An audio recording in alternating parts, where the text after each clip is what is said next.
Hello friends, അകലെ latest review. നീ എൻ്റെ കൊച്ചുമകളുടെ നേരെ കയ്യോങ്ങുന്നോടി എന്നും പറഞ്ഞ് നമ്മുടെ സരസ്വതിയമ്മ അമ്പിയുടെ കർണക്കുറ്റിക്കൊരൊറ്റടി. ഇത് കണ്ടുകൊണ്ട് പ്രതാപൻ അമ്മേ എന്നിങ്ങനെ ഒച്ചത്തിൽ വിളിക്കുവാണ്. ഇന്ന് വരെ പ്രതാപനോട് ഇത്രയും ദേഷ്യപ്പെട്ടിട്ടില്ല സരസ്വതിയമ്മ. സരസ്വതിയമ്മ വളരെ ദേഷ്യത്തോടെ പ്രതാപൻ്റെ നേരെ കൈ ഞൂണ്ടിയിട്ട് പറയാം, നീ മിണ്ടിപ്പോകരുത്, നീയെ തലമറന്ന് എണ്ണ തേക്കുക. ഇന്നലകളൊക്കെ നീ മനഃപൂർവ്വം മറന്നുകളയുവാണ്. നല്ല ദേഷ്യത്തിലാണ് നമ്മുടെ സരസ്വതിയമ്മ. ഒന്നും മിണ്ടാനാകാതെ നമ്മുടെ പ്രതാപവർമ്മ ഇങ്ങനെ പകച്ചു നിൽക്കുവാണ്. ശേഖരനും യാമിനിയും അപ്പവും ഋതികയും രാജു എല്ലാം ഇങ്ങനെ നോക്കി നിൽക്കുവാണ്. അംബികയാണെങ്കിൽ കർണത്ത് കിട്ടിയ അടി ഇങ്ങനെ തടയിക്കൊണ്ടിരിക്കുക. ഇതെല്ലാം അകലെ മാറി നിന്നാണെങ്കിൽ ജഗന്നാഥൻ കണ്ട് സന്തോഷിച്ചുകൊണ്ട് നിൽക്കുവാണ്. ഋതികയെ ചൂണ്ടിക്കാണിച്ചുകൊണ്ട് സരസ്വതിയമ്മ പറയുന്നത്, ഇവൾ നിന്റെ മകളാണോ അല്ലയോ എന്നുള്ളത് നിന്റെ സംശയം.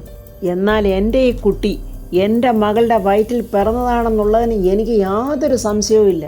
എൻ്റെ മകൾ പത്മ ആരെയും ചതിക്കത്തില്ലെന്ന് എനിക്ക് ഉറപ്പുള്ളത് കൊണ്ട് ഇവൾ ഋതിക നിൻ്റെ മകളാണെന്നുള്ളതിൽ എനിക്ക് യാതൊരു സംശയവുമില്ല. അംബികയാണെങ്കിൽ ഇങ്ങനെ പേടിച്ചും ദേഷിച്ചും നിൽക്കുക. ദൈവമേ, കള്ളത്തരമെല്ലാം പൊളിയുമോ എന്നുള്ള പേടിയുണ്ട് അവളുടെ മുഖത്ത്. എൻ്റെ ഈ കുഞ്ഞ് ജീവിച്ചിരിക്കുമ്പോൾ നിൻ്റെ പെങ്ങള് എൻ്റെ കുഞ്ഞിന് വേണ്ടി ഇരിക്കപ്പിണ്ടം വെക്കുന്നോ? പ്രതാപൻ അതുവരെയും അവിടെ നടന്ന കാര്യങ്ങൾ എന്താണെന്നൊന്നും അറിയില്ല. പ്രതാപനും ഇങ്ങനെ അന്തം വിട്ട് നിൽക്കുവാണ്. നിന്നെ ഞാനിന്ന് കൊല്ലുവടി എന്നും പറഞ്ഞ് സരസ്വതിയമ്മ അമ്പിയുടെ കഴുത്തിന് കുത്തിപ്പിടിക്കുവാണ്. എല്ലാവരും ഇങ്ങനെ നോക്കി നിൽക്കുമ്പോൾ ദീപക് അങ്ങോട്ട് ഓടിച്ചെന്ന്, ദേണ്ട തള്ളേ, എൻ്റെ അമ്മയെ വല്ലതും ചെയ്താലുണ്ടല്ലോ. കൊടുത്തവൻ്റെ കരണം പുകച്ചൊരടി സരസ്വതിയമ്മ. അടിയും കൊണ്ട് ദീപക് അങ്ങനെ ചുരുണ്ട് നിൽക്കുക. ദീപക്കിൻ്റെ കരണം പുകയുന്നത് കണ്ട് രാജുവിനും ശേഖരനും ഋതികയ്ക്കും എല്ലാം നല്ല സന്തോഷമാണ്. ഇനിയും അവന് 4 എണ്ണം കൂടെ കിട്ടണം എന്ന ഭാവത്തിലാണ് യാമിനിയും അപ്പവും നോക്കുന്നത്. മകൻ കരണവും തടവി നിൽക്കുന്നത് കണ്ട് അംബികയ്ക്ക് സഹിക്കാൻ വയ്യ. അംബിക ഇങ്ങനെ കണ്ണും തുറിച്ച് നോക്കി നിൽക്കുക. സരസ്വതി അമ്മ ദേഷ്യത്തോടെ ചോദിക്കുക, എൻ്റെ നേരെ ശബ്ദം ഉയർത്താൻ എൻ്റെ വേലക്കാരിയുടെ മകനായ നീ വളർന്നോടാ? മാറടാ മുമ്പിന്ന് എന്നൊരലർച്ച. അത് കേട്ടതും ശേഖരനും രാജുവിനും ചിരി അടക്കാൻ കഴിയുന്നില്ല. എൻ്റെ നേരെ ഉയരുന്ന ഒരു ശബ്ദവും പിന്നീട് ഉയരാൻ ഞാൻ അവസരം കൊടുത്തിട്ടില്ലടാ. ഋതിക പ്രതാപനോട് ചോദിക്കുന്നു, അച്ഛൻ്റെ അനുവാദത്തോടു കൂടിയാണോ ഇതെല്ലാം ഇവിടെ നടന്നത്? പ്രതാപൻ പറയുക, ഇവിടെ എന്താ നടന്നതെന്നോ നടക്കുന്നതെന്നോ ഒന്നും എനിക്കറിയില്ല. പ്രതാപൻ അങ്ങനെ പറഞ്ഞതും അംബിക ഇങ്ങനെ ആകെ വിഷമിച്ച് നിൽക്കുക. എല്ലാവരും ഇങ്ങനെ അംബികയെ തന്നെ നോക്കുവാണ്. ഇവിടെ എന്താ ഉണ്ടായതെന്ന് ഞാൻ പറയാം പ്രതാപേട്ട എന്നും പറഞ്ഞ് യാമിനി കാര്യങ്ങളൊക്കെ പറയുവാണ്. ജ്യോത്സ്യനും കർമ്മിയും മുഖത്തോട് മുഖം നോക്കുവാണ്. ദൈവമേ, ഇപ്പം അടി കിട്ടുമല്ലോ എന്ന് ഉറപ്പായി. ഇവിടുന്ന് എങ്ങനെ തടി കേടാകാതെ രക്ഷപ്പെടും എന്നുള്ള ചിന്തയിലാണ് ജ്യോത്സ്യൻ. ഇവിടെ വന്ന ജ്യോത്സ്യൻ പറയുക, ഇവിടുന്ന് പോയ പെൺകുട്ടി ഗർഭം ധരിക്കുകയോ പ്രസവിക്കുകയോ ചെയ്താൽ വർമ്മസാറിന് ജീവഹാനി സംഭവിക്കും. വീട് വിട്ടുപോയ പെൺകുട്ടി മരിച്ചു പോയെന്ന് കരുതി അവളെ പടിയടച്ച് പിണ്ടം വെക്കണം. അതായത് ഇരിക്കപ്പിണ്ടം വെക്കണം. അങ്ങനെ അതിൻ്റെ കർമ്മങ്ങളാണ് ഈ നടക്കുന്നതൊക്കെ. പ്രതാപൻ ഇതൊക്കെ കണ്ടിങ്ങനെ അന്തം വിട്ട് നിൽക്കുക. അംബികയുടെ കള്ളത്തരം പ്രതാപന് മനസ്സിലായോ എന്നുള്ള ഞെട്ടൽ നിൽക്കുവാണ് അംബിക. ഒന്നും വിശ്വസിക്കാനാകാതെ ഞെട്ടലോടെ ശേഖരൻ രാജുവിനെ നോക്കുവാണ്. പ്രതാപൻ ദേഷ്യത്തോടെ ചോദിക്കുക, ഇതൊക്കെ എന്തൊരു അസംബന്ധങ്ങളാ ചേച്ചി? ശേഖരൻ പറയുക, ഇത്തരം അനാചാരങ്ങളൊക്കെ 18-ാം നൂറ്റാണ്ട് വരെ ഉണ്ടായിരുന്നുള്ളൂ. ഇതെല്ലാം തുടച്ചു മാറ്റിയ നവോത്ഥാന നായകരുടെ സംസ്ഥാന കേരളത്തിൽ ഇരിക്കപ്പിണ്ടവോ? പ്രതാപൻ ചോദിക്കുക, ഈ ഉദാത്തമായ കർമ്മങ്ങൾ നടത്താൻ പ്രേരിപ്പിച്ചത് ആരാ? അയ്യോ, കർമ്മിതാണ്ട വിറച്ചോണ്ട് ജ്യോത്സ്യനെ നോക്കുന്നു. ഇയാളാണോ എന്നിങ്ങനെ ചോദിക്കുകയും ജ്യോത്സ്യനും കർമ്മിയിൽ നിന്ന് വിറയ്ക്കുക. ശേഖരൻ രാജുവിനോട് പറയാം, രാജു 2 പൊട്ടിക്കാനാണ് പറയുന്നത്. രാജു പറയാം, എന്നേക്കാളും വയസ്സിന് മൂത്തതല്ലേ, സാറ് തന്നെ ചെയ്തേരെ. അങ്ങനെ ശേഖരൻ അങ്ങോട്ട് ദേഷ്യത്തോടെ ചെന്ന് 2ൻ്റെയും കഴുത്തിന് കുത്തിപ്പിടിച്ചിട്ട്, 2നെയും ഈ സ്റ്റേറ്റ് കണ്ടുപോയേക്കരുത്, പോടാ 2ഉം വെളിയിലോട്ട് എന്നും പറഞ്ഞ് പിടിച്ചു തള്ളുവാണ്. ജീവൻ കയ്യിൽ പിടിച്ചുകൊണ്ട് ജ്യോത്സ്യനും കർമ്മിയും കൂടെ ഓടുവാണ്. അടുത്തടിയും കൂടെ മറ്റേ കർണക്കുറ്റിയെ കൊടുക്കണോ അംബികയുടേത് എന്നിങ്ങനെ ദേഷിച്ച് നോക്കുവാണ് സരസ്വതിയമ്മ. ഇവളെ പ്രതാപൻ്റെയും ശേഖരൻ്റെയും ചേച്ചിയാ, അതുകൊണ്ട് മാത്രമാണ് ഞാൻ ഇവളെ ഒന്നും ചെയ്യാതെ വിടുന്നത്. ഇല്ലെങ്കിലേ സൂര്യമംഗലത്ത് വെച്ച് പണ്ടേ ഇവളെ ഞാൻ ശരിപ്പെടുത്തിയേനെ. ഇവളും ഇവളുടെ ഈ ലക്ഷണം കെട്ട മകനും കൂടി ചേർന്ന് ഈ കുടുംബം തകർക്കും. നിങ്ങളെ എല്ലാവരെയും ഇവൾ ഇല്ലാതാക്കും. അതുകൊണ്ട് പ്രതാപ, എനിക്ക് നിങ്ങളോട് ചിലതൊക്കെ സംസാരിക്കാനുണ്ട്. നീ അകത്തോട്ട് വാ പ്രതാപ എന്നിങ്ങനെ പറയുവാണ്. ഇതെല്ലാം അകലെ നിന്ന് ജഗന്നാഥൻ കണ്ട് സന്തോഷിക്കുവാണ്. ഋതിയെ നോക്കിയിട്ട് സരസ്വതിയമ്മ പറയുന്നത്, മോളെന്താ വരാൻ മടിക്കുന്നത്? നീ വാ ഇങ്ങോട്ട്. ആരൊക്കെ എന്തൊക്കെ അപവാദ കഥകൾ മെനഞ്ഞാലും പ്രതാപൻ മോളുടെ അച്ഛനാ. അത് കേട്ട് ശേഖരനും എല്ലാം അങ്ങ് സന്തോഷം. അംബികയാണ് ഇങ്ങനെ പതറി നിൽക്കുക. ഞാൻ നിന്റെ അമ്മാമ്മയാണ്. അംബികയെ ദേഷ്യത്തോടെ സരസ്വതിയമ്മ നോക്കിയിട്ട് നീ ധൈര്യത്തോടെ കയറുക മോളെ എന്നും പറഞ്ഞ് ഋതികയുടെ കൈക്ക് പിടിച്ച് അകത്തോട്ട് കൊണ്ടുപോവാണ്. എല്ലാവരുടെയും മുഖത്ത് നല്ല സന്തോഷം. രാജുവിനെ ഋതിക നോക്കുമ്പോൾ രാജു പറയുക, എന്തിനാ ഋതികയെ സംശയിച്ച് നിൽക്കുന്നത്? വലതുകാലി വെച്ച് അകത്തോട്ട് കയറിപ്പോ. എന്തൊക്കെയോ വെട്ടിപ്പിടിക്കാമെന്നുള്ള വിചാരത്തിലായിരുന്നു അംബിക ഇതൊക്കെ ചെയ്തു വെച്ചത്. എല്ലാം തകിടം മറിഞ്ഞു പോയല്ലോ എന്നുള്ള സങ്കടത്തിലും ദേഷ്യത്തിലും അംബിക ഇങ്ങനെ നോക്കി നിൽക്കുക.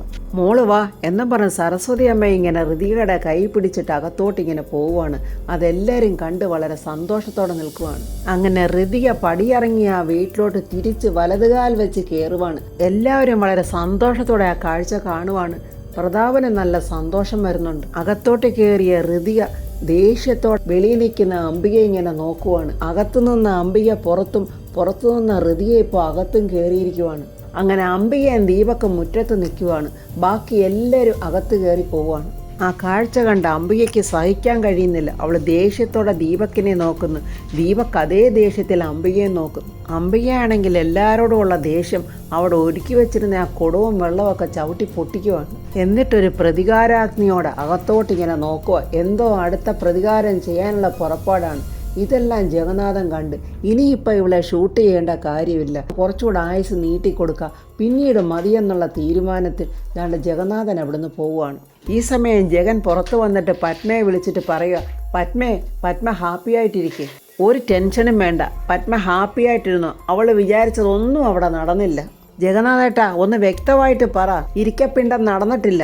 അവളെ ഉണ്ടല്ലോ ആ അംബികയെ ഋതുമോളും സരസ്വതിയമ്മയും വന്ന് പൂട്ടിക്കെട്ടി. അയ്യോ നേരാണോ? അതേ പത്മേ എന്നും പറഞ്ഞ് അവിടെ ഉണ്ടായ കാര്യങ്ങളൊക്കെ ഇങ്ങനെ ജഗന്നാഥൻ ഫോണിൽ കൂടെ പറയുവാണ് പത്മയോട്. ഇത് എതിർക്കാൻ വന്ന ഋതികയെ തടയാൻ വന്ന ദീപക്കനെ രാജു തൊഴിച്ചെറിഞ്ഞതും എല്ലാ കാര്യങ്ങളും അങ്ങനെ പറയുവാണ്. ഇത് നിന്റെ മകളാണോ എന്നുള്ളത് നിന്റെ സംശയം, എന്നാൽ ഈ നിൽക്കുന്ന ഈ കുട്ടി എൻ്റെ മകളുടെ വയറ്റിൽ പിറന്നതാണെന്നുള്ളതിൽ എനിക്ക് യാതൊരു സംശയവുമില്ല. സരസ്വതി അമ്മ അങ്ങനെ പറഞ്ഞതൊക്കെ ജഗന്നാഥൻ ഇങ്ങനെ പത്മയോട് പറയുക. ഇത് കേട്ടിട്ട് പത്മ സന്തോഷത്തോടെ, എൻ്റെ ദൈവമേ, അവളെ എന്നേക്കുമായി അവസാനിപ്പിക്കാനുള്ള എൻ്റെ ദൗത്യം ബാക്കി കിടക്കുവാണ്. അവളുടെ ആയുസ് അല്പം കൂടി നീണ്ടു വരട്ടെ. അവൾക്കുള്ള ശിക്ഷ ദൈവം കൊടുത്തോളും ജഗന്നാഥേട്ടാ. ഈ വയസ്സുകാലത്ത് ജഗന്നാഥേട്ടൻ വെറുതെ ജയിലിൽ പോയി കിടക്കണ്ട. അവളെ ദൈവത്തിനൊന്നും വിട്ടുകൊടുക്കാൻ ഞാൻ ഉദ്ദേശിക്കുന്നില്ല. എൻ്റെ ആത്മാവിനൊരു ശാന്തി വേണ്ടേ പത്മ ഇക്കാര്യം എനിക്ക് വിട്ടേക്ക് എന്ന് പറഞ്ഞ് അവർ ഫോൺ കട്ട് ചെയ്യുവാണ്. അങ്ങനെ ഹോളിൽ എല്ലാവരും ഇങ്ങനെ നിരന്നിരിക്കുകയും നിൽക്കുകയും ഒക്കെ ചെയ്യുവാണ്. അംബികയും ദീപക്കും കയ്യോടെ പിടിക്കപ്പെട്ട പുള്ളികളെ പോലെ ഇങ്ങനെ കുനിഞ്ഞു നിൽക്കുന്നുണ്ട്. എല്ലാവരെയും ദേഷിച്ചൊക്കെ ഞാൻ ഒളികണ്ണിട്ട് നോക്കുകയും ചെയ്യുന്നുണ്ട്. സരസ്വതിയമ്മ പറയുക, ഇവൾ ഈ അംബിക നിന്റെയും ശേഖരൻ്റെയും മൂത്തതാണെന്ന് കരുതി ഇവൾ കാണിക്കുന്ന എന്ത് മര്യാദ കേടും നിങ്ങളങ്ങ് അംഗീകരിച്ചു കൊടുക്കുവാണോ? അംബിക ഇങ്ങനെ ദേഷ്യത്തോടെ നോക്കുവാണ് സുകുമാരിയമ്മ. ഈ അക്ഷര കേരളത്തിലെ ഒരു വിദ്യാഭ്യാസ മന്ത്രിയല്ലേ നീ? പണ്ടെങ്ങാണ്ടോ ഇരുട്ടുമൂടിയ കാലഘട്ടത്തിൽ ഏതോ വിവരമില്ലാത്ത മനുഷ്യർ നടത്തിപ്പോന്ന അനാചാരങ്ങളായിരുന്നു സൃഷ്ടി കൽപ്പിക്കുന്നതും ഇരിക്കപ്പിണ്ടം വെക്കുന്നതും സതി അനുഷ്ഠിക്കുന്നതും. ഇതിപ്പോൾ ആദർശധീരനും പുരോഗമന ചിന്താഗതിയുള്ള നിന്റെ വീട്ടിലാണ് ഇതൊക്കെ നടക്കുന്നതെന്ന് നീ ഓർക്കണം. വ്യക്തിവൈരാഗ്യം തീർക്കാനാണെങ്കിലും ആരുടെയെങ്കിലും നേരെയും ഇങ്ങനെയൊക്കെ ചെയ്യാവോ? പ്രതാപൻ ഇങ്ങനെ ആകെ നാണിച്ച് വിഷമിച്ച് കുനിഞ്ഞിരിക്കുക. അംബിക ഉടനെ പറയുക, വ്യക്തിവൈരാഗ്യം തീർക്കാനൊന്നും ചെയ്തതല്ല, പ്രതാപന്റെ കഷ്ടകാലം മാറാൻ എന്നിങ്ങനെ പറയുമ്പോഴേ മിണ്ടരുതടി നീ. സരസ്വതി അമ്മയുടെ ദേഷ്യം. ഇവിടെ ആങ്ങളമാര് നിൽക്കുന്നുണ്ട് എന്നുള്ള ധൈര്യത്തിലേ എൻ്റെ മുന്നിൽ കിടന്ന് നീ ആളാകരുത്. നിന്റെ കർണമടിച്ചാൻ പൊട്ടിച്ചു കളയും. പ്രതാപൻ പറയുക, പറയാതിരിക്കാൻ യാതൊരു നിർവാഹവുമില്ല. ചേച്ചി കാണിച്ചത് മര്യാദകേടാ. സമൂഹത്തിന്റെ മുന്നിൽ എന്നെ അപമാനിക്കാനുള്ള ഏർപ്പാടുകളാ ഇതൊക്കെ. അപ്പൂ പറയാ, ഞാൻ മീഡിയക്കാരെ വിളിച്ചു വരുത്താമെന്ന് കരുതിയതാ. അപ്പോഴത് വല്യച്ഛന് കുഴപ്പമാകുമെന്നും പറഞ്ഞ് അമ്മ എന്നെ തടുത്തു. അയ്യോ, മീഡിയക്കാരെങ്ങാണോ ഇതെങ്ങാണോ മണത്തെറിഞ്ഞാൽ കേരള ജനതയുടെ മുന്നിൽ ഞാൻ നാണം കെട്ടാനെ. മന്ത്രിസ്ഥാനം ഞാൻ രാജിവെച്ചിട്ട് വല്ല അന്യരാജ്യത്ത് പോയി ജീവിക്കേണ്ടി വന്നാനെ. പ്രതാപൻ ഇങ്ങനെ പറഞ്ഞത് കേട്ടിട്ട് ശേഖരൻ പറയുക, ഇത്തരം ക്രിമിനൽ മൈൻഡൊക്കെ എൻ്റെ ചേച്ചിക്ക് എങ്ങനെയുണ്ടായി? എനിക്കൊരു സംശയം, ചേച്ചി ഞങ്ങളുടെ അമ്മയുടെ വയറ്റിൽ തന്നെ പിറന്നതാണോ? എന്നിട്ട് ദീപക്കിനെ നോക്കിയിട്ട് ഈ റാസ്കൽ ഉപദേശിച്ചു തന്നതായിരിക്കും ഈ ബുദ്ധിയൊക്കെ. അത്രയും നേരം ഒന്നും മിണ്ടാതിരുന്ന യാമിനി പറയുക, ഇവരുടെയൊക്കെ കൂടെ ഇവിടെ ജീവിക്കാൻ വലിയ പാടാ. അതുകൊണ്ട് എത്രയും പെട്ടെന്ന് നമുക്ക് എങ്ങോട്ടെങ്കിലും പോകുന്നതാണ് നല്ലത്. അത് കേട്ടിട്ട് സരസ്വതിയമ്മ പറയാ, അതൊക്കെ അവിടെ നിൽക്കട്ടെ, എനിക്ക് സംസാരിക്കാനുള്ളത് പ്രതാപനോടാ. എന്താ അമ്മ ചോദിച്ചോളൂ. എൻ്റെ കൊച്ചുമോൾ ഇവിടുന്ന് ഇറങ്ങി പോവുകയാണെന്ന് പറഞ്ഞപ്പോൾ ഇവിടുന്ന് ഇറക്കി വിടുകയാണോ നീ ചെയ്യേണ്ടത്?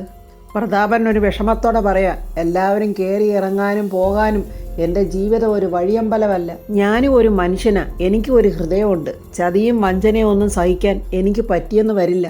പ്രതാപ, നിന്നെ ആര് ചതിച്ചെന്നാ നീ പറയുന്നേ? പത്മ നിന്നെ ചതിച്ചെന്ന് ആരോ പറഞ്ഞ് വിശ്വസിപ്പിച്ചതാ. നിനക്ക് വിശ്വസിക്കാൻ തക്ക തെളിവുകൾ അവരുണ്ടാക്കി തന്നു. അല്ലാതെ ശാസ്ത്രീയമായ തെളിവുകൾ എന്തെങ്കിലും അതിനുണ്ടോ? അംബിക പിടിക്കപ്പെടുമോ എന്നുള്ള വെപ്രാളം തുടങ്ങിക്കഴിഞ്ഞ അംബികയ്ക്ക്. ഒരു രാജകുമാരിയായിരുന്ന എൻ്റെ മോള് അക്കാലത്ത് ഒന്നുമില്ലാതിരുന്ന നിന്നോടൊപ്പം ഇറങ്ങി വന്നവളാ. അതും സ്വന്തം മാതാപിതാക്കളെ മറന്ന് നിന്നോടുള്ള സ്നേഹം കൊണ്ട്. അവള് നിന്നെ ചതിക്കുമെന്ന് നീ വിശ്വസിക്കുന്നുണ്ടോ? അത് കേട്ടിട്ട് പ്രതാപം പറയാം, പണ്ട് ഒതല്ലോ എന്ന ഷേക്സ്പിയർ നാടകത്തില് നായികയായ ഡെസ്റ്റിമോനോട് അച്ഛൻ ഒതല്ലയോട് പറയുന്ന ഒരു വാക്കുണ്ട്, ഇവൾ ഉറക്കത്തിൽ അച്ഛനായി എന്നെ വഞ്ചിച്ചവളാണെന്ന്, അതുകൊണ്ട് നിന്നെയും വഞ്ചിക്കുമെന്ന്. ഈ ചോദ്യം ഞാൻ അമ്മയോട് ചോദിച്ചാലോ? അതിന് നീ ചോദിച്ചു കഴിഞ്ഞല്ലോ പ്രതാപ. വെന്നീസിലെ പ്രബറ്ററായ ബെനാഷോ മരുമകനോട് പറഞ്ഞ ആ വാക്കാണ് അതിലെ മഹാദുരന്തമായിട്ട് മാറിയത്. സൂര്യമംഗലത്തെ മഹാദേവവർമ്മ പ്രഭാഷു അല്ല. ഞാനും അദ്ദേഹവും അങ്ങനെ പറഞ്ഞിട്ടുമില്ല. ഇതൊക്കെ നിന്റെ സംശയവാ. ഒരു ഉറച്ച തീരുമാനത്തോടെ സരസ്വതിയമ്മ പറയുക, ഞാൻ നിന്നെ വെല്ലുവിളിക്കുന്നു. ഈ നിൽക്കുന്ന ഋതിക നിന്റെ മകളാണെന്ന് തെളിയിക്കാൻ നീ DNA ടെസ്റ്റ് ചെയ്യ്. അത് കേട്ട് എല്ലാവരും ഇങ്ങനെ പരസ്പരം മുഖത്തോട് മുഖം നോക്കുവാണ്. എൻ്റെ മകൾ നിന്നെ ചതിച്ചോ ചതിച്ചിട്ടില്ലയോ എന്നുള്ളത് നിനക്ക് അപ്പോൾ ബോധ്യപ്പെടും. അങ്ങനെ എൻ്റെ മകൾ നിന്നെ ചതിച്ചിട്ടുണ്ടെങ്കിൽ ഞാൻ തോൽവി സമ്മതിച്ച് സൂയിസൈഡ് ചെയ്യാം. എന്താ പ്രതാപ, നീ അതിന് തയ്യാറാണോ? എന്തു പറയണമെന്നറിയാതെ പ്രതാപനാകെ ധർമ്മസങ്കടത്തിലായി. എല്ലാവരും ഇങ്ങനെ വിഷമിച്ച് നിൽക്കുക. എന്തായിരിക്കും പ്രതാപൻ്റെ പ്രതികരണം? പണ്ട് അംബിക ഇക്കാര്യത്തിൽ ഉന്നയിപ്പിച്ച എതിർപ്പേ കുടുംബത്തിൻ്റെ പേരിലും പാരമ്പര്യത്തിലും കളങ്കമുണ്ടാവുമെന്ന പേരില്ല. ഭാര്യയെയും അതുവഴി മകളെയും സംശയിക്കുന്ന കാര്യത്തിൽ അതിനേക്കാൾ വലിയ കളങ്കം പിന്നെ വേറെ എന്താ ഉള്ളത്? ഇതിപ്പോൾ പേരിൻ്റെയോ പ്രശസ്തിയുടെയോ പ്രശ്നമല്ല. കേരളം മുഴുവൻ അറിയപ്പെടുന്ന ഒരാളാണ് നീ. നാലാൾ അറിയും നാണക്കേടാണെന്നോർത്ത് ഇതിനൊരവസാനം ഉണ്ടാക്ക് നീ. എൻ്റെ മോളെ സംശയത്തിൻ്റെ മുൾമുനയിൽ നിർത്താതെ നീ എത്രയും വേഗം ഒരു DNA തയ്യാറാകും. പെട്ടെന്ന് ഋതിക പറയാ, അമ്മമ്മേ അതൊന്നും വേണ്ട. എല്ലാവരും ഋതിയെ തന്നെ നോക്കുവാണ്. എല്ലാം ഈ പെണ്ണ് നശിപ്പിക്കുമല്ലോ എന്നുള്ള ഭാവത്തിലാണ് ശേഖരനും യാമിനിയും നോക്കുന്നത്. ഋതിക സങ്കടത്തോടെ പറയുക, ഞാൻ എൻ്റെ അച്ഛനെ ഒരുപാട് സ്നേഹിക്കുന്നുണ്ട്. ആരൊക്കെ എന്തൊക്കെ പറഞ്ഞുണ്ടാക്കിയാലും ചോരയ്ക്ക് ചോരയെ തിരിച്ചറിയാം. അത് കേട്ട് ശേഖരനും യാമിനി സന്തോഷത്തോടെ ഇങ്ങനെ ഋതികയെ നോക്കുവാണ്. ഋതിക പറയുക, അതിൻ്റെ കാരണം എൻ്റെ അച്ഛനോടുള്ള സ്നേഹം എൻ്റെ ഉള്ളിൽ കിടന്ന് വിതുമ്പുകയാണ്. മന്ത്രിയായ എൻ്റെ അച്ഛനെ നാണം കെടുത്താൻ കെൽപ്പുള്ള ഒരു ടെസ്റ്റും എനിക്ക് വേണ്ട. അച്ഛൻ എന്നെ വെറുത്താലും ഞാൻ എൻ്റെ അച്ഛനെ വെറുക്കില്ല. അത് കേട്ട് പ്രതാപൻ ഋതികയോട് പറയുക, നീ ഇങ്ങ് വന്നേ. എന്നിട്ട് ഋതികയെ പിടിച്ച് അടുത്തിരുത്തുവാണ്. ചെറിയ ചെറിയ തെറ്റുകൾക്ക് വഴക്ക് പറയുന്നതല്ലാതെ ഞാൻ നിന്നെ അത്രയ്ക്ക് വെറുത്തിട്ടുണ്ടോ എന്നും പറഞ്ഞ് പ്രതാപൻ ഇങ്ങനെ ഋതികയുടെ തോളിൽ കൈവെക്കുവാണ്. ഋതിക പൊട്ടിക്കരയുവാണ്. ഇല്ലച്ചാ ഇല്ല എന്ന് പറഞ്ഞ് ഋതിക പൊട്ടിക്കരഞ്ഞുകൊണ്ട് പ്രതാപൻ്റെ മാറിലോട്ട് വീഴുവാണ്. പ്രതാപനും മകളെ ഇങ്ങനെ കെട്ടിപ്പിടിക്കുന്നു. മകളെ ചേർത്ത് പിടിച്ച് ഇങ്ങനെ മുത്തം കൊടുക്കുന്നത് അംബികയ്ക്കും ദീപക്കനും തീരെ സഹിക്കാൻ പറ്റുന്നില്ല. ശെടാ, വെളുക്കാൻ തേച്ചത് പാണ്ടായിപ്പോയതുപോലെ ആയല്ലോ എന്നാണ് അംബികയുടെ നോട്ടത്തിൻ്റെ അർത്ഥം. സരസ്വതിയമ്മ പറയുക, ഋതുമോളോട് ഒരു കാര്യമേ അമ്മാമ്മയ്ക്ക് പറയാനുള്ളൂ. എന്ത് പ്രശ്നമുണ്ടായാലും ഇനി ഈ വീട്ടിൽ നിന്ന് മോൾ ഇറങ്ങി പോകരുത്. ഇത് നിന്റെ അമ്മയുടെ സ്വത്തിൽനെ അച്ഛനെടുത്തുണ്ടാക്കിയ വീടൊന്നും അല്ല. പ്രതാപൻ അവൻ്റെ അധ്വാനം കൊണ്ടുണ്ടാക്കിയ വീടാ. ഈ വീടിന്റെ അവകാശം നിനക്ക് മാത്രമാണ്. അമ്മാമ്മ പറഞ്ഞത് മനസ്സിലായോ? പ്രതാപനും സന്തോഷത്തോടെ ചിരിച്ചോണ്ട് ഋതിയോട് അത് സമ്മതിക്കുവാണ്. അംബികയും മകനും ഭൂമി വളർന്ന് താഴോട്ട് പോകുമോ എന്നിങ്ങനെ നോക്കി നിൽക്കുക. മോള് രാജുവിനെ വിളിച്ചോണ്ട് റൂമിലോട്ട് പോ എന്ന് സരസ്വതിയമ്മ പറയുന്നുണ്ട്. ഋതിക കരഞ്ഞോണ്ട് പ്രതാപനോട് പറയുക, അച്ഛാ, സാറെന്ന് വിളിച്ചതിനും വിഷമിപ്പിച്ചതിനും മാപ്പ് എന്നും പറഞ്ഞ് പ്രതാപന്റെ കാലിൽ വീഴുന്നു. ഏയ് വേണ്ട മോളെ. എന്താ മോളെ ഇത്? മോള് മാപ്പൊന്നും പറയണ്ട. മനഃപൂർവ്വം അല്ലെങ്കിലും നിന്നെയും ഞാൻ വേദനിപ്പിച്ചിട്ടുണ്ട്. ക്ഷമിക്കാൻ പറ്റാത്ത തെറ്റാ നിന്നോടും എന്നോടും നമ്മളോടെല്ലാവരോടും ചേച്ചി ചെയ്തത്. അങ്ങനെ എല്ലാവരും കൂടി ദേഷ്യത്തോടെ അംബികയെ നോക്കുക. എൻ്റെ മോളത് മറന്നേക്ക്. ഒരാളോട് നമ്മൾ ക്ഷമിക്കുമ്പോൾ ഉറങ്ങുന്ന ദൈവം വരെ ഉണർന്ന് സന്തോഷിക്കും. അതുകൊണ്ട് മോള് ചേച്ചിയോടെ ക്ഷമിച്ചേക്ക്. എന്നിട്ട് കണ്ണുനീര് തുടച്ചിട്ട് ശരിയച്ച എന്ന് പറഞ്ഞോട്ട് ഋതിക അംബികയുടെ അടുത്തോട്ട് വരുക. തെറ്റ് ചെയ്തത് നിങ്ങളാണെങ്കിലും എൻ്റെ അച്ഛൻ പറഞ്ഞതുകൊണ്ട് ഞാൻ നിങ്ങളോട് ക്ഷമിച്ചിരിക്കുന്നു. എല്ലാ സത്യങ്ങളും ഞാൻ അറിഞ്ഞതുകൊണ്ട് നമ്മൾ തമ്മിലുള്ള കണക്ക് പിറകെ. അംബിക ഇങ്ങനെ തുറിച്ചു നോക്കുന്നുണ്ട്. ഇവള് സത്യങ്ങളൊക്കെ അറിഞ്ഞോ? അങ്ങനെ ഋതിക അകത്തോട്ട് കയറി അങ്ങ് പോവുകയാണ്. പ്രതാപൻ രാജുവിനോട് പറയുന്നു, രാജു നമുക്ക് ഇറങ്ങാം. അപ്പോൾ സരസ്വതിയമ്മ പറയാം, ഇന്നിനി യാത്ര വേണ്ട പ്രതാപ. ശരി അമ്മേ, അമ്മ പറഞ്ഞതുകൊണ്ട് ഞാനിന്ന് പോകുന്നില്ല. അങ്ങനെ പറഞ്ഞിട്ട് പ്രതാപന് അംബികയുടെ മുഖത്ത് പോലും ഒന്ന് നോക്കാതെ മുകളിലോട്ട് കയറി അങ്ങ് പോവുക. അംബികയ്ക്ക് ഇതിപ്പരം ദേഷ്യവും അപമാനവും ഒന്നുമില്ല. അംബികയെ മോനെ നിർത്തി പൊരിക്കാനുള്ള ദേഷ്യത്തോടെ സരസ്വതി അമ്മ ഇങ്ങനെ നോക്കുന്നു. അതുപോലെ തന്നെ അംബികയും ഇങ്ങനെ നോക്കുവാണ്. അംബികയുടെ തോൽവി നേരിൽ കണ്ട സന്തോഷത്തിൽ ശേഖരനും യാമിനിയും ഇങ്ങനെ അംബികയെ തന്നെ നോക്കുവാണ്. അംബിക മുറിയിൽ ചെന്ന് എന്തോ ഇങ്ങനെ ആലോചിച്ചുകൊണ്ട് നിൽക്കുക. ദീപക് അടുത്ത് വന്നിട്ട് പറയാം, ഒറ്റയ്ക്ക് ഇങ്ങനെ ഓരോന്നോരോന്ന് ആലോചിച്ച് എന്തൊക്കെയോ പ്ലാൻ ചെയ്യും, എന്നിട്ട് എടുത്തു ചാടി അതങ്ങ് നടപ്പിലാക്കാനും നോക്കും. പ്ലാനാണെങ്കിൽ അടപടല പൊട്ടുകയും ചെയ്യും, തുരുതുരാന്ന് ഞാൻ അടിയും മേടിക്കും. എൻ്റെ കവിളുണ്ടല്ലോ ഒരു ചെണ്ടയായിട്ട് മാറിയിരിക്കുക, മാരാൻ്റെ ചെണ്ട. നിരന്തരം അടി കിട്ടി എൻ്റെ കവിളും വീങ്ങി എൻ്റെ പല്ല് മൊത്തം പോവുകയും ചെയ്തു. എന്തിനാമേ എന്നെ ഇങ്ങനെ തല്ലി കൊള്ളിക്കുന്നത്? അമ്മയ്ക്ക് നാണമില്ലേ? ഇരിക്കപ്പിണ്ടം, ആനപ്പിണ്ടം, വാഴപ്പിണ്ടി, തേങ്ങാക്കൊല. എൻ്റെ ചെവിക്കകത്തോടെ വന്ദേ ഭാരതം ട്രെയിൻ ഓടുക. ആ രാജുവിൻ്റെയും ആ തള്ളയുടെ അടി, ആ കിളവിയുടെ കൈപ്പത്തി ഉണ്ടല്ലോ ക്രിക്കറ്റ് ബാറ്റ് പോലായിരിക്കുന്നത്. അവരുടെ ഒരടിക്കുണ്ടല്ലോ ഒരു കുപ്പി വോൾക്ക അടിച്ച എഫക്റ്റ് ആയിരുന്നു എനിക്ക്. ഞാനിനി വല്ല വഴിക്കും പോവുക, എനിക്കിനി തല്ലുകൊണ്ട് ചാകാൻ വയ്യ. അപ്പോൾ അവരുടെ അടുത്തോട്ട് ഋതിക ഇങ്ങനെ വന്നവിടെ നോക്കി നിൽക്കുവാണ്. അപ്പോൾ ഫ്രണ്ട്സ്, ഋതിക ഇനി ഓരോന്നോരോന്നായിട്ട് എണ്ണി അംബികയോട് കണക്ക് തീർക്കാൻ പോവുകയാണ്. എല്ലാ സത്യങ്ങളും ഋതിക പത്മാവതിയിൽ നിന്നും അറിഞ്ഞു കഴിഞ്ഞു. ഋതികയോടും പത്മാവതിയോടും അംബിക ചെയ്ത ക്രൂരതകൾക്കുള്ള പ്രതികാരദാഹിയായി നമ്മുടെ ഋതിക അങ്ങനെ നിൽക്കുവാണ്. ഋതിക ഇനി എന്താണ് ചെയ്യാൻ പോകുന്നതെന്നുള്ള റിവ്യൂമായി നമുക്ക് നാളെ കാണാം. എൻ്റെ ഈ റിവ്യൂ ഇഷ്ടപ്പെട്ടാൽ ലൈക്കും കമൻസും, സബ്സ്ക്രൈബ് ചെയ്യാത്തവർ സബ്സ്ക്രൈബ് ചെയ്യണേ.